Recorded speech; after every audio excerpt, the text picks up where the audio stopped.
Conversar com o Rodrigo Esper agora sobre infarto. Rodrigo, seja muito bem-vindo, doutor. Obrigado pela presença. Muito obrigado pelo convite. Muito obrigado, muito obrigado. Esse é um assunto muito sério. Rodrigo Esper é cardiologista e a gente às vezes confunde os sintomas do infarto. Isso preocupa, porque nem sempre a gente tem a informação adequada. A gente confunde de duas formas. Uma vez, em alguns momentos, a gente acha que está tendo um infarto e não está. Em outras, você não se preocupa e pode estar infartando. Não é isso, Rodrigo? É isso mesmo, é muito importante, Zuca, a gente saber os principais sintomas do infarto, né? O infarto normalmente ele incide na faixa etária dos 60, 65 anos e qualquer desconforto ou dor na região do tórax, do pescoço até a boca do estômago. Do pescoço até a boca do estômago. Até a boca do estômago. Um desconforto, uma dor em aperto, em opressão, que normalmente pode vir para a região aqui do pescoço ou da garganta e vai para o braço esquerdo. Isso é uma dor que deve gerar um alerta. Será que estou tendo um infarto? Se confunde algumas vezes com problemas gástricos. Eu já vi algumas pessoas dizerem isso. Olha, eu achei que eu estava tendo um refluxo e estava infartando. Olha, Zuca, isso é muito comum. No nosso dia a dia a gente pega todos os dias casos parecidos como esse que você relatou. Na realidade, dores aqui na boca do estômago, que como leigo fala, mas uma dor que não melhora, associado a mal-estar, sudorese, deve ser uma dor que deve ser investigada também como infarto. E as pessoas tendem a acreditar no mais fácil, é uma azia, é alguma outra coisa, e pode ser um infarto sim. Em relação a essa história do braço, a dor no braço, é uma dor ou é um formigamento, Rodrigo? Olha, a maioria das vezes o paciente ele relata como um formigamento. Tá. O termo médico para isso se chama parestesia. Ele fala que é um formigamento, é uma sensação. Então, normalmente ele tem inicialmente uma dor em opressão na região do peito e um formigamento na região do braço esquerdo. Tá. Então, dá uma sensação de dor e aí depois segue como se fosse um formigamento no braço. Exatamente. Estamos falando dos sintomas para você identificar, para ficar fácil. Estamos querendo salvar a tua vida aqui se isso acontecer. São 100 mil mortes por infarto ao ano no Brasil, é isso? Isso. O infarto é uma das principais causas de morte no Brasil e no mundo. 35% das pessoas no mundo, em países desenvolvidos e em desenvolvimento, morrem de doenças cardiovasculares, ou infarto ou derrame. 35% é mais do que um terço da população. Exatamente. A principal causa de mortalidade. A segunda é o câncer, ou seja, é importante a gente falar sobre isso. E a gente tem que saber identificar. Bom, quanto tempo antes e quanto tempo a gente tem a partir do momento que os primeiros sinais, esses sintomas que você está indicando com tanta propriedade aparecem? Qual é o tempo que a gente tem para correr? Olha, na realidade, quando você identificou esse tipo de sintoma que não melhora nos primeiros minutos, imediatamente você tem que ir para o pronto-socorro mais próximo da sua residência. Tá. Existem também, Zuca, alguns sintomas associados, como suar frio, um mal-estar, isso associado à dor no peito. Então, se você identificar esses sintomas que não melhoram em alguns minutos, imediatamente ao pronto-socorro, porque as primeiras horas a gente fala que são as horas de ouro para identificação e tratamento rápido do infarto, né? Como é que é esse outro que você falou, então? Quais são os... Esse é bem... Como ele veio um pouquinho antes, isso é interessante para as pessoas. Então, uma dor no peito associada a um aperto. Muitas vezes o paciente não fala dor, ele fala que é um desconforto, um aperto associado a esse formigamento do braço esquerdo. Ou que vá para a região da garganta, associado a um suor importante, uma sudorese importante, mal-estar. Isso é sintoma de alarde importante. Procurar imediatamente o médico. Correr para o médico para a gente tentar resolver o problema em tempo. Sintomas em homens e mulheres, tem diferenças? Sim, pode ter um pouco de diferença. Esses sintomas que a gente conversou são sintomas típicos. Típicos. Ok? Teoricamente vale para os dois. Vale para os dois, certo. As mulheres, elas tendem a ter um pico de incidência do infarto mais velhas, mais idosas. Então, o homem que normalmente pode infartar entre 60 e 65 anos, o pico de incidência do infarto em mulheres é acima de 70, 75 anos. Tá? E elas podem ter um pouco mais de sintomas atípicos. Eu acho que a mensagem mais importante aqui no programa é passar os sintomas típicos, mas o que seria um sintoma não comum? Tá. Uma falta de ar desproporcional. Perfeito. Um desconforto no tórax associado uma pessoa que não tem um problema de bronquite, de asma, de repente está tendo uma falta de ar. De repente começa uma falta de ar desproporcional associada a um discreto desconforto torácico. Isso é um sinal de alerta também que pode ser infarto. Tá. Eu sempre ouvi uma coisa, eu tenho 46 anos, e a partir dos meus 35 eu comecei a ouvir dos meus amigos, essa é a pior época, hein, bicho? Se cuida se tiver alguma coisa, porque normalmente quando você é mais velho, é mais fácil você sobreviver se tiver um infarto. Agora com essa idade é mais difícil. Tem isso mesmo, doutor? Olha, isso é uma meia-verdade, vamos dizer assim. Na realidade, o principal risco, fator de risco associado a infarto em pessoas menores de 50 anos é o cigarro. Tá, ok? tô legal, eu não fumo, nunca fumei, tô beleza. Ou antecedentes genéticos, que são doenças mais raras. Aí já complica um pouco.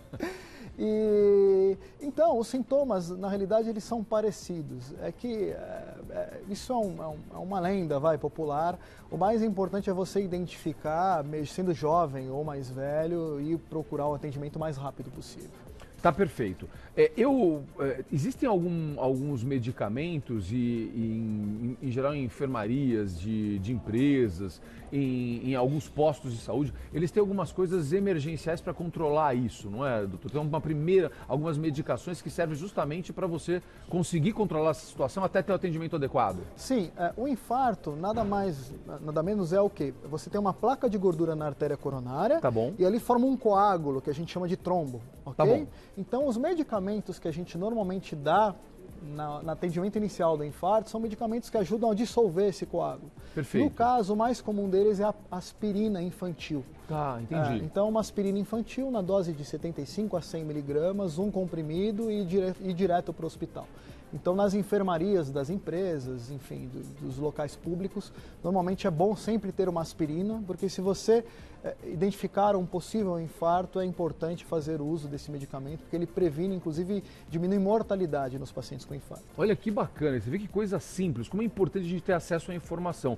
A campanha Coração Alerta faz muito disso, né, doutor? Isso, a Sociedade Brasileira de Hemodinâmica, que é o médico cardiologista especialista que cuida desse tipo de problema, que faz o tal do cateterismo, ela criou uma campanha chamada Coração Alerta, que serve justamente para sensibilizar a população dos principais sintomas do infarto e fazer com que a pessoa que estiver tendo esse sintoma procure rápido a emergência, justamente por conta disso. 100 mil pessoas morrem no nosso país por ano por conta de negligenciar a hora certa e imediata de ir no pronto-socorro com uma suspeita de infarto. Ficar demorando, ficar empurrando com a barriga, né? Tem um lema que a gente fala no atendimento a infarto, Zucca, que tempo é músculo, ou seja, quando você começa a ter um infarto, começa um cronômetro que quanto mais tempo você leva a procurar o pronto-socorro, mais sofrimento o seu coração tem. Então, o tempo máximo são 12 horas. Então, por exemplo, se você começou a ter dor no peito à noite, não, eu vou dormir e amanhã de manhã, quando eu vou acordar no pronto-socorro, não. Você pode ter risco de ter morrido parte do seu coração, vamos dizer assim.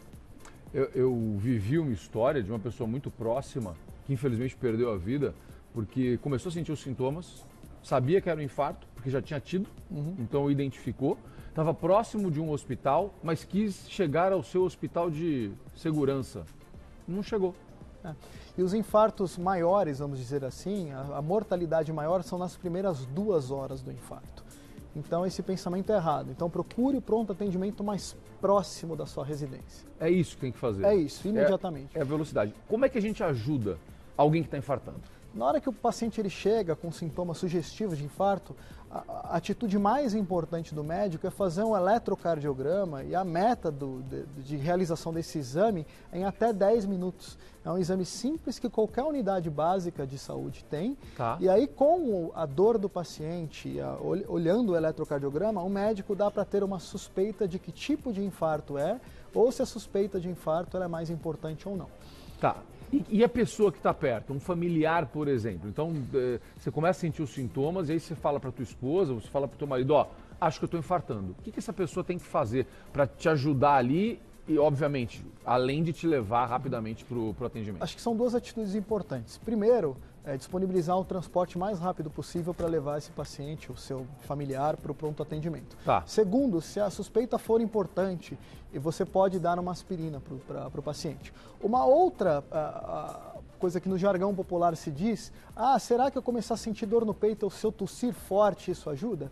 Sim, isso pode ajudar, porque quando você tosse forte, você aumenta o sangue que vai para as artérias coronárias do coração. Então isso também pode ser uma medida que pode ajudar a ganhar um pouco de tempo a chegar no pronto-socorro. Isso vai uma dica até para quem estiver sozinho, então, né? Sem dúvida. Às vezes você está sozinho, você começa a sentir os sintomas, pode te ajudar a ganhar... Você forçar algumas tosses repetidas, isso ajuda um pouco. Que dica boa, obrigado, doutor. Se você identificar a pessoa que está tendo isso ali, você não começa a achar, ela apagou, começa a achar pulsação, faz o quê? Olha, quando uma pessoa ela está sem nenhum nível de consciência na sua frente, a primeira coisa, se você estiver sozinho, é chamar ajuda, certo? Chame ajuda. E, imediatamente, se você for um leigo, você pergunta para essa pessoa se ela te responde. Se ela não responder, você inicia imediatamente a massagem cardíaca nela, que é as compressões cardíacas. Idealmente, você tem que fazer 100 compressões por minuto. Se você está sozinho, não existe a necessidade de fazer compressão e respiração boca a boca. Não é mais necessário. Isso caiu por terra no ambiente de leigos. Perfeito. No hospital, você tem alguns equipamentos para fazer isso. Mas você chama ajuda e começa as compressões torácicas. Enquanto a ajuda vai chegando. Enquanto a ajuda vai chegar. Perfeito, perfeito, perfeito. Muito bem. Caso de reincidência, é pior? As pessoas têm mais gravidade quando elas sofrem no segundo infarto, por exemplo? Depende, Zuca. Na realidade, depende do nível e da complexidade dos entupimentos que essa pessoa vai ter nos encanamentos do coração, que chamam artérias coronárias. Mas eu acho que o mais importante, como no caso que você citou anteriormente de um amigo, familiar, se você já teve um infarto e você já tem noção de como que é um sintoma, procure ajuda o mais rápido possível e os médicos, a equipe de saúde multidisciplinar vai conseguir cuidar de você adequadamente. Para a gente terminar, a gente falou sobre olfato e o que fazer quando o fato acontece.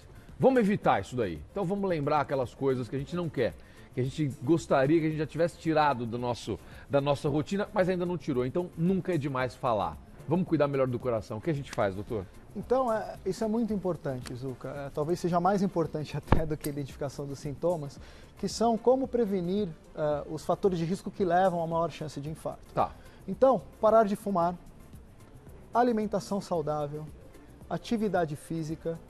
Isso, consequentemente, vai diminuir a obesidade, que também é um fator de risco, ou seja, não ser sedentário, comer direito. Se você, por acaso, tem algumas doenças, como pressão alta, diabetes, colesterol alto, é interessante fazer um acompanhamento clínico regular para tomar medicamentos que diminuam ou previnam a maior incidência de infarto nesses grupos de fatores de risco.